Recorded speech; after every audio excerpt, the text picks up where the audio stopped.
All right, good day and welcome to the second and final workshop of the NSF Presentation Workshop Series.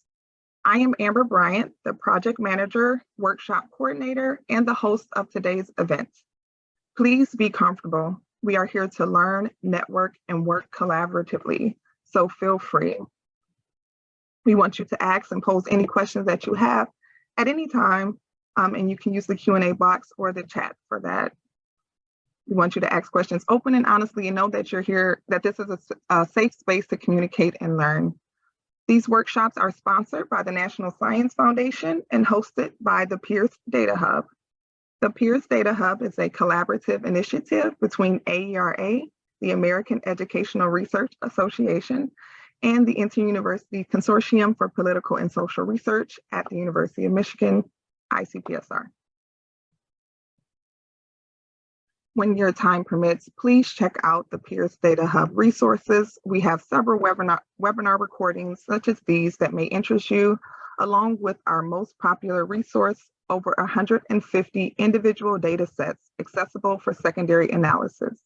You can visit us at www.pearcedatahub.net, and I will speak more about the hub a little later in the presentation.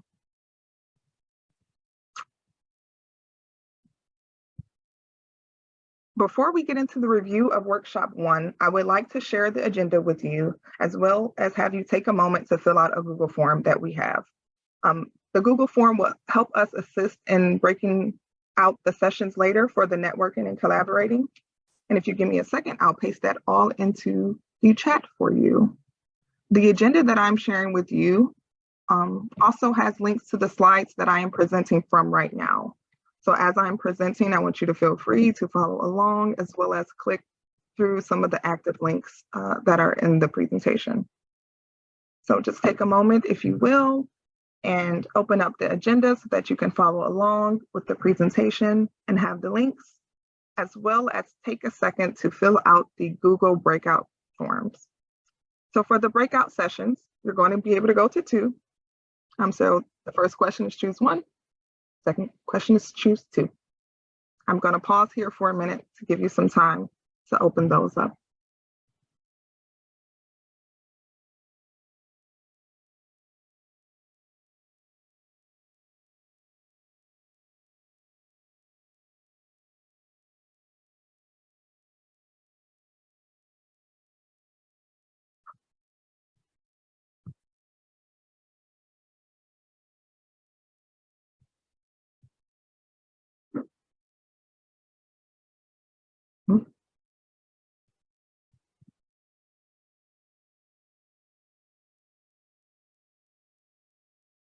Okay.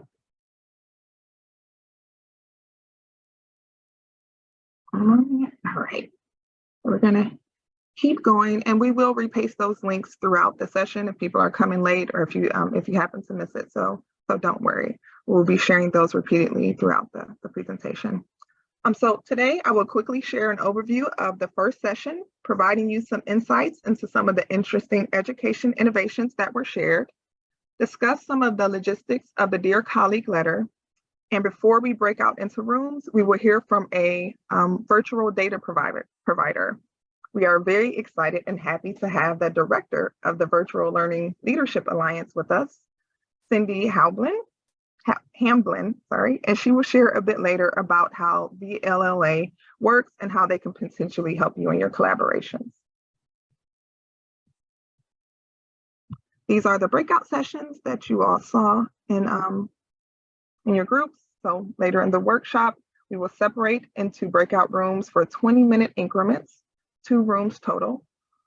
And these are the ones that you chose from. You'll see them again later if needed. All right, awesome. Let me offer a quick overview of Workshop 1, and then we'll get right into the networking.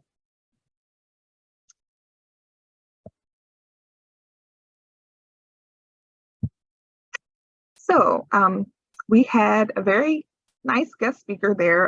It was Perry Sampson and Bradley Bergley, and they presented about their recent higher education and classroom technologies. Their projects were back channel and learning clues. So you all who were there last time, you might remember this. So I'm just going to kind of briefly kind of go over them, but both of these were effectively centering students at the focus of their innovation. So that's what these are really good examples of, as well as using technology to help do that. You can click on this image to access the full PowerPoint. Okay, so if you click the image, it'll give you a link and it'll take you to the full PowerPoint if you would like to read that.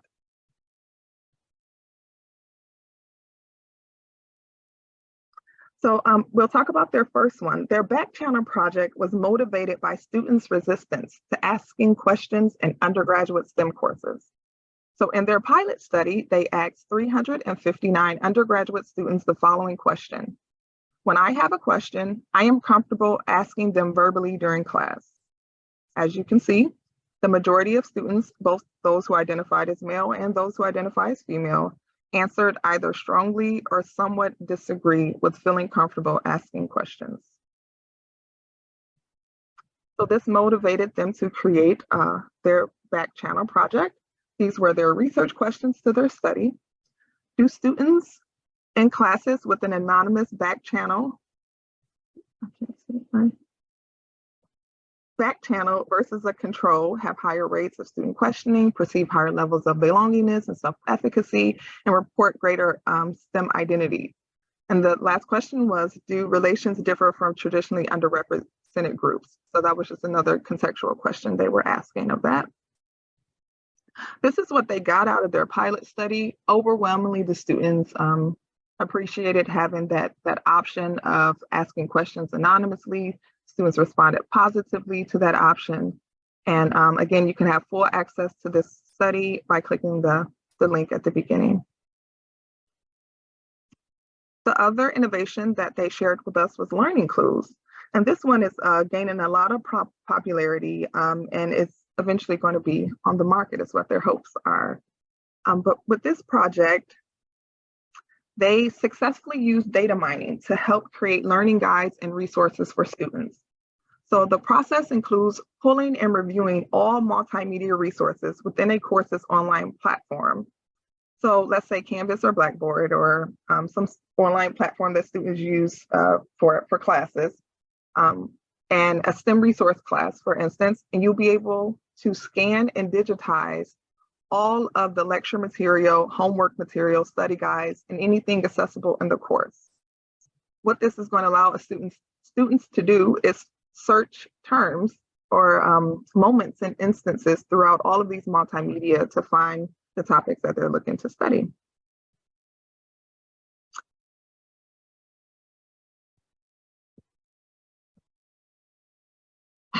Sorry. Now, of course, I'm not explaining that perfectly. So please access the slides and learn more about learning clues if you are interested. Essentially, it's like creating a Google search platform within a course so that students can search online class materials quickly and with as much detail as possible. So that's, in my mind, the way I think of it, is taking a class and creating a Google searchable platform for students to easily find points in a lecture that talk about the topic they're looking for, or course material that finds that key term. We also heard from a researcher from the University of, from Texas A&M University, Kay Widgekammer, and her education innovations focused on K-12 environments. She did an amazing job marrying the necessity of acknowledging the active work that K-12 teachers are constantly facing in their day-to-day work, and the need for new technologies to only advance their mission towards equitable student success. Same as others, you can click this image and access her PowerPoint as well. Kay emphasized the need for researchers to plan on the front end of their collaborations with K-12 researchers. So while Perry and Bradley focused on K-12, Kay really focused on, higher ed, Kay really focused on K-12 environments. And she had a strong emphasis on making sure that researchers seek to cultivate a deeper understanding of the context of their research environment. She urges that researchers be transparent, to establish trust, and to stay humble when working with and in education environments. Dr. Wijakumar urges us to center our studies on the outcomes of students and practitioners and not ourselves. That is a message. She shared the conceptual model that will help us understand her recommendations and her approach. One is to solve a problem in context, embrace the complexity in schools, focus on all children, and investigate the why and what. Why are we doing this, and what happens when it's not effective? She shared a story that she went to a conference and she was speaking to a superintendent who was really proud that the literacy rate in his district for fourth graders was 80%. And that is a high number, you know. And Dr. Wijakumar, she asked, well, what about the other 20%? And I guess his response is, you know, no system is perfect. Sorry, thank you. His response was, no system is perfect. But that led her to add this into her conceptual model of when we're doing our studies, numbers are not just numbers are children. So she felt like that we should always center our studies on being effective to all children, keeping all children in mind, and also having interventions for when what we are doing does not work, because that still leaves 20% of those fourth graders behind. So she definitely brought all of that home for us on the K-12 front. Kay and her research team have a strong track record of successful K-12 interventions that integrate machine learning, artificial intelligence, and data mining. Please look these up if you would like to see more examples of K-12 research in this topic area.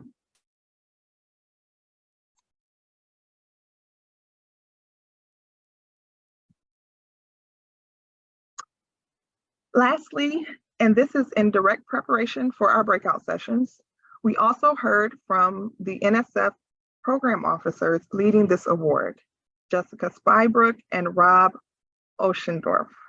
I'm going to go directly to this slide and provide a quick overview of what they discussed and the things that you may need to note during your collaboration time. We are also lucky enough to have Jessica here with us today, so you guys can ask her questions and she would jump in if there's anything that she may need to explain a little bit more.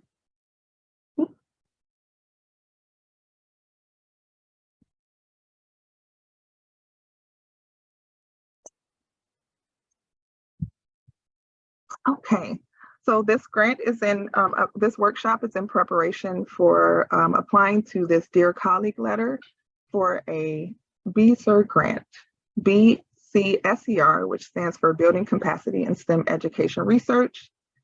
Again, I'm going to go quickly through these because she presented these in the last session, and you can watch the video for the in-depth details.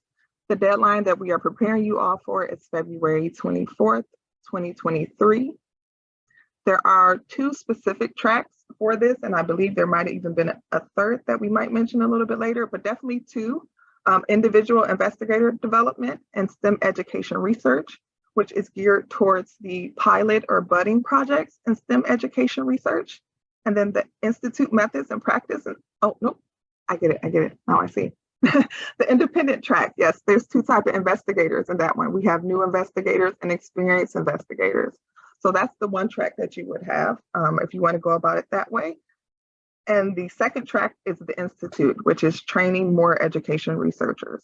All right, you all might remember this from before.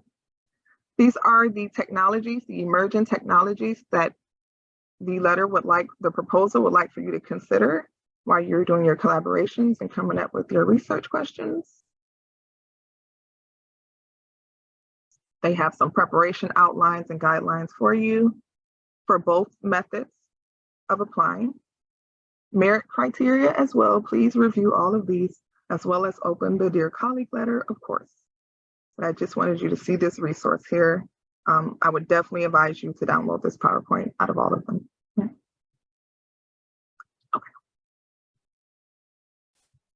Here's a link to the video for you. You can review that later at your own time, but I just wanted to add that in there so you can have quick access to that.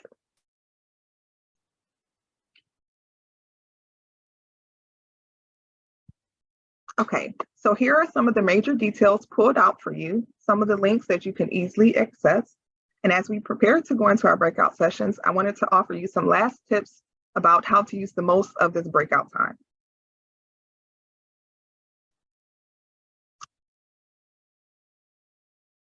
So one thing to consider is your potential collaborative and funding structures.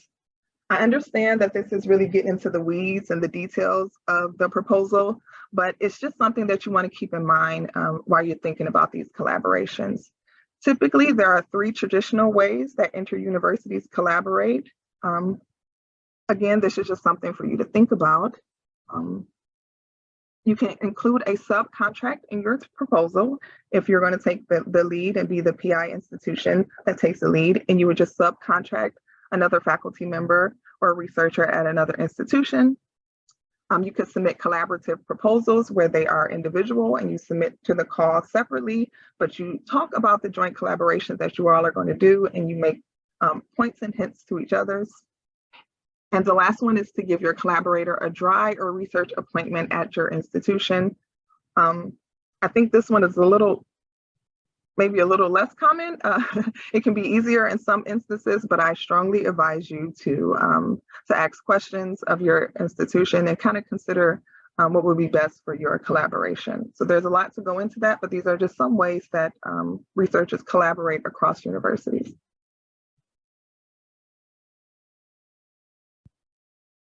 Here are some links to data resources if you are interested in doing secondary research. I will quickly share the data resource page for the Pearce Data Hub. That's the one I would like to share with you. And then I will turn it over to Cindy from the Virtual Learning Leadership Alliance to discuss her resources. So before we do that, I would like to, secondary resources, I would like to show you the Pearce Data Hub.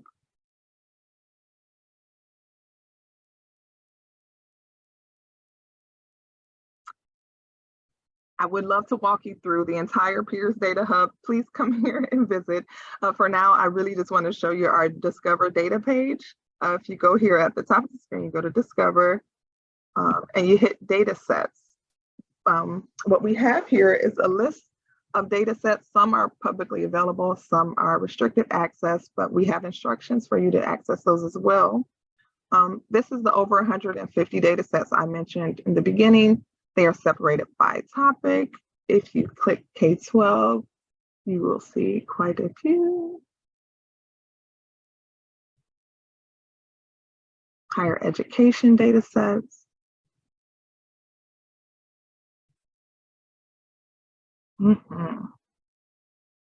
Longitudinal study.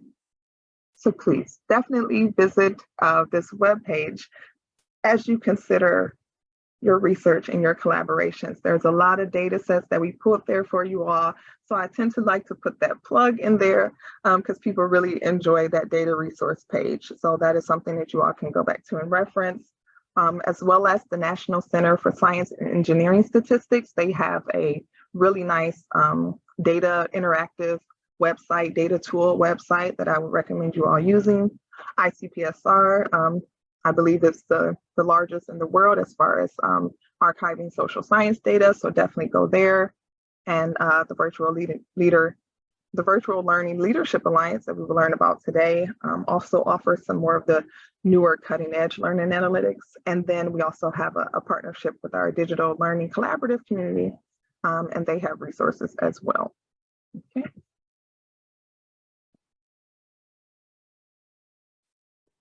So as I mentioned prior, we have the director of the Virtual Learning Leadership Alliance with us today, Cindy Hamblin. I will turn it over to her to tell you a little bit about VLLA and the ways that they can potentially help you in your collaborations. Cindy, I'll turn it to you. Sure. Thank you, Amber, for the introduction, and good morning, everyone. Again, my name is Cindy Hamblin with the Virtual Learning Leadership Alliance, and I'm attending today's webinar to provide not only an overview of our organization, the data we collect annually, but also offer the expertise of our membership in K-12 online learning to the researchers here today, grant collaborators that may be looking at the lens of online learning, K-12 online learning, to build capacity in STEM research. So that's kind of the focus that I'm here for today. The VLLA, we are a 501c3 nonprofit educational organization whose mission is to strengthen online learning, K-12 online learning through leadership, advocacy, and expertise of years of experience among the group. We're 20 members strong. All of our members are supplemental virtual programs that represent 19 states across the country. So we have north, south, east, west covered as far as our membership. Our members consist largely of a state virtual school. So they're providing services to students and districts throughout the state, or large consortia that also do the same in covering and supporting districts, students in their state, and sometimes other states. As a supplemental virtual program, our members establish partnerships with the local public and private schools to expand educational opportunities. So those students do remain enrolled locally. They're just given the opportunity to either take courses not available locally, catch up if they are behind, but a number of reasons that students in a district would opt in to take a supplemental online course. Maybe they're graduating earlier, got behind. Collectively, the members of the VLLA serve close to 1 million course enrollments annually. We provide districts and schools with 5,000 plus teachers that are all trained and evaluated in online learning instruction. We also, our groups offer professional development opportunities to administrators and educators that are outside of their program. So trying again, as our mission states, to strengthen online learning throughout the nation. In 2018-19, our members, along with Quality Matters, another organization, led a 200 members from online and blended learning to revise the national standards for quality online learning. If you're not familiar with that, you might search that. That is newly released, or since 19, of national standards for quality online programs, quality online teaching, and quality online courses. And so this group of 200 plus members from the field included both researchers and practitioners to revise those standards. So that's a little bit about our organization. Regarding the data, annually our organization collects data from VLLA members, so our 20 members, and other state virtual schools that are not part of our organization.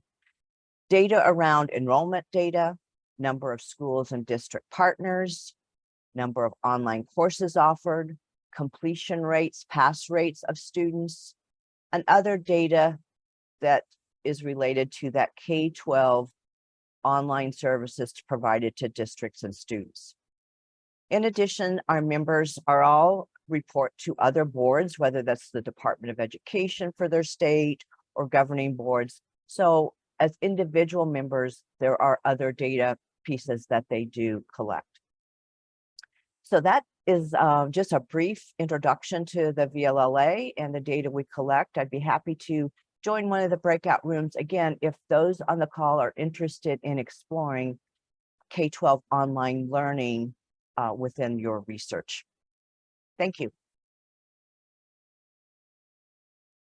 Thank you so much for that, Cindy.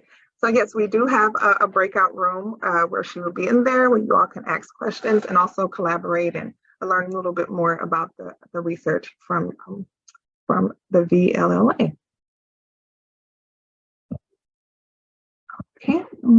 Before we break out, also, lastly, if you are interested in collecting your own data, where you're going out there to do primary research, the Peers Data Hub also has resources for you as well.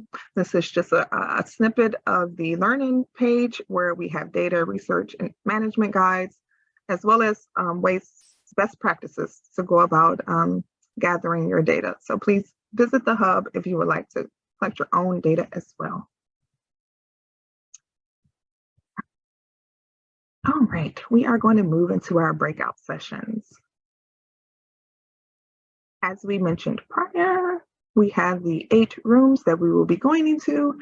In your breakout room, you will find several things. There will be a contact sheet, a link to the agenda with the slides, and a resource page with examples, as well as a helper. The contact sheet is for you all to exchange your information with one another. I strongly advise that you download that page. If you are having access issues while you're in your breakout room, there will be a staff member in there that can help you with that. But we would like for you all to download those contact pages so that you can contact each other and collaborate after this. We consider this to be the beginning of a conversation. We hope that these are ongoing. We know that there's a February 24th, 2023 deadline, but I believe the call also said that they will have future funding. So we hope that these collaborations can be intentional and successful in February and, anytime in the future as well.